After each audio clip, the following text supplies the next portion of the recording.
Good morning friend, संभावनाओं के साम्राज्य में आपका स्वागत है। आज जो मैं आपसे बात करूंगा तो हो सकता है उसमें से कुछ नई संभावनाएं जन्म ले।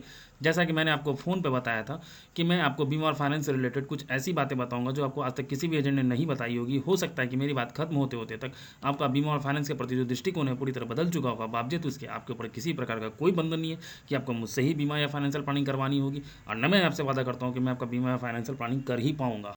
आज मैं आपसे प्रमुख 4 विषयों में बात करूँगा। सबसे पहले मैं अपने बारे में बताऊँगा, वो मैं इसलिए बताऊँगा कि आपको पता चले कि आप किनसे बात कर रहे हैं। उसके बाद मैं बताऊँगा कि मैं किस कंपनी से बिलॉन्ग करता हूँ। उसके बाद मैं बताऊँगा कि एग्जैक्टली बीमा का मतलब होता क्या है, और अंत में मैं बताऊँगा कि मैं आपके लिए क्या कर सकता हूँ।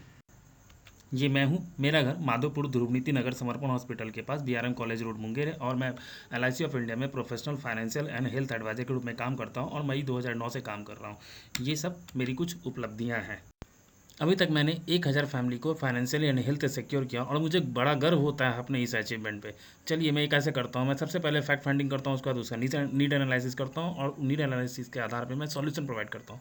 मैं इसको एक उदाहरण से समझाता हूँ।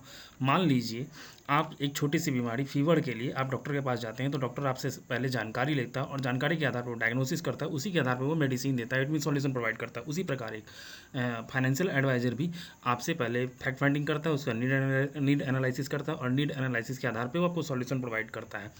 तो फाइनेंशियल प्लानिंग को अगर मैं एक वाक्य में कहूँ तो hope for the best but plan for the worst. It mean की योजना जो बनाना चाहिए वो बुरा से बुरा का बनाना चाहिए, उसके बाद जो भी होगा अच्छा ही होगा।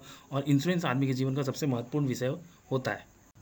फाइनेंशियल प्लानिंग को समझने के लिए सबसे पहले create and save and create को समझना पड़ता है। तो अब ये है क्या, कुछ कंपनी ऐसी होती है जो एट फर्स्ट सेविंग करवाती है और सेविंग के अनुसार ही आपका फंड क्रिएट करती है, और कुछ कंपनी ऐसी होती है जो एट फर्स्ट आपका फंड क्रिएट करती है और फंड के अनुसार आपका सेविंग करवाती है। तो देखते हैं दोनों में कौन कौन सी कंपनी आती है। सेव एंड क्रिएट में mutual fund, FD, share market और डायरेक्ट शेयर मार्केट आती है, और क्रिएट एंड सेव में इंश्योरेंस और सिर्फ इंश्योरेंस ही आती है। तो चलिए इसको उदाहरण से समझते हैं। राम और श्याम दो दोस्त थे, और दोनों के पास मेरे जैसा फाइनेंशियल एडवाइजर गए, और दोनों को 10-10 लाख रुपए की पॉलिसी, इसका कि प्रीमियम 1-1 लाख रुपया आ रहा था, समझाया। लेकिन राम पहले से तैयार था कि उसको म्यूचुअल फंड ही करना था, और श्याम मेरी बात मान करके इंश्योरेंस के लिए रेडी हो गया। अब दोनों ने इन्वेस्टमेंट किया। फर्स्ट साल राम ने 1 लाख रुपया म्यूचुअल फंड में और श्याम ने 1 लाख रुपया इंश्योरेंस में। दूसरे साल फिर राम ने 1 लाख रुपया म्यूचुअल फंड में और श्याम ने इंश्योरेंस में। तीसरे साल फिर राम ने 1 लाख रुपया म्यूचुअल फंड में और श्याम ने इंश्योरेंस में जमा किया। अब 3 साल जमा करने के बाद दोनों दोस्त का इच्छा हुआ कि चलो महाबलेश्वर घूमने चले जाते हैं। अब वहाँ उन्होंने पूजा पाठ किया, और वहाँ से रिटर्न आने के टाइम में उनका एक्सीडेंट हो गया। शायद भगवान की ऐसी मर्जी थी। अब बताइए दोनों की फैमिली को, नॉमिनी को कितने कितने अमाउंट मिले होंगे।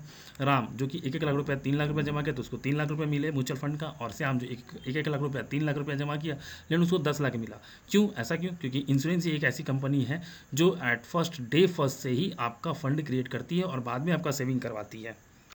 आपके पास पर्याप्त टिकट है कि नहीं, चलिए इसको समझते हैं। मान लीजिए सुखविंदर सिंह एक पंजाब के गांव के रहने वाले हैं, और वो ट्रेन की टिकट लेकर के ट्रेन के स्लीपर कोच में सफ़र कर रहे हैं। अब टीटी के आने के बाद और टीटी के बताने के बाद उनको पता चलता है कि उनके पास टिकट तो है लेकिन पर्याप्त टिकट नहीं है। अब या तो उनको जनरल कोच में जाना पड़ेगा या फिर उनको पेनल्टी देनी पड़ जाएगी।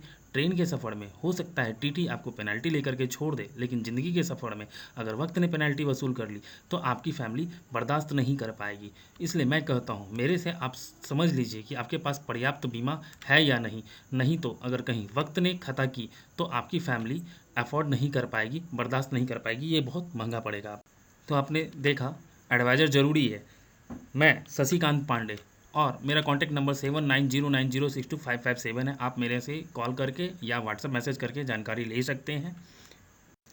इस वीडियो से रिलेटेड कोई भी सजेशन हो तो आप इन सब सारे जगहों पे दे सकते हैं। आपके सजेशन का स्वागत है। अगर आपको ये वीडियो अच्छा लगा तो आप अपने दोस्तों के साथ शेयर करें। नेक्स्ट टॉपिक है फैक्ट फाइंडिंग का, उसको आप जरूर देखें। तब तक के लिए धन्यवाद। Have a nice day.